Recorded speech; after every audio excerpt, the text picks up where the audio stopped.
Hi guys, કેમ છો તમે બધા? મજામાં જે આપણો રોગ જોતા હોય તો આપણે અત્યારે ચોટીલા માતાજીએ દર્શન કરવા માટે તો રસ્તામાં પહોંચી ત્યાંથી તમને રોગ સ્ટાર્ટ કર્યો ખુલી ગયો અને બસ જો આપણે નીકળી ગયા છીએ. બસ ચોટીલા પહોંચવું છે.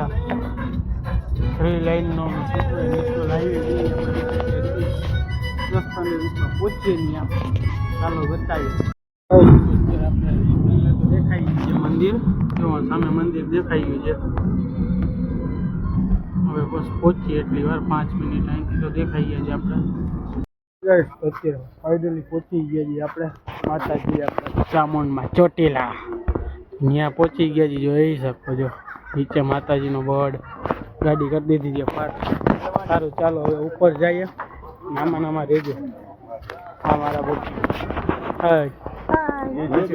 ભાઈ પપ્પા ચાલો તો હવે ચડવાનું ચાલુ કરી દીધું છે ચોટીલા.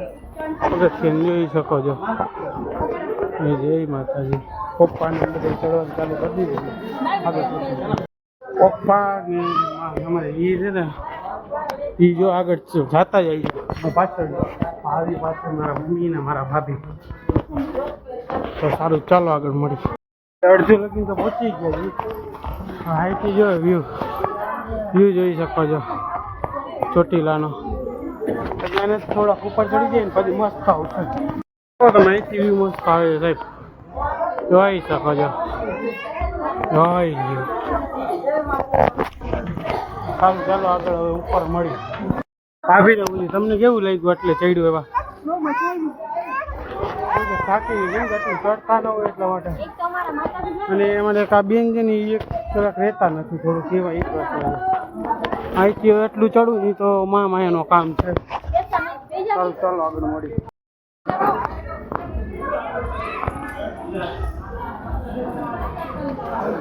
પહોંચી ગયા છે ઉપર, જોઈ શકો છો. અંદર પહોંચી ગયા છે. પહોંચવા આવ્યા છે પણ પેલો જે ઓલો કરાર રહ્યો ને એલ એ બહુ અઘરો છે.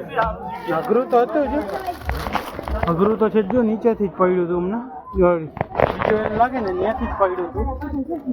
પછી હવે તો વધારે કરાર છે. અને જેવું લોકેશન જેવું આવું લોકેશન તો અહીંયા આવ્યા તો જ જોવા મળે. સારું ચાલો.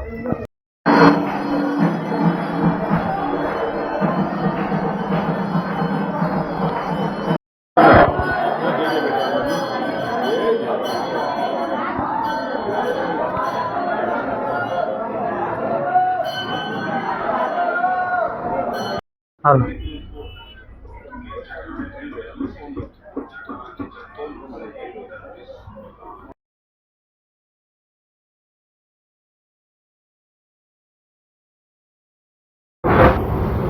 પાછો મેં ટેટુ કરવા માટે આવી ગયા હતા. ટેટુ કરાવી લીધું, જોઈ શકો છો દ્વારકાથી. પાછા આમ રાજકોટ જવા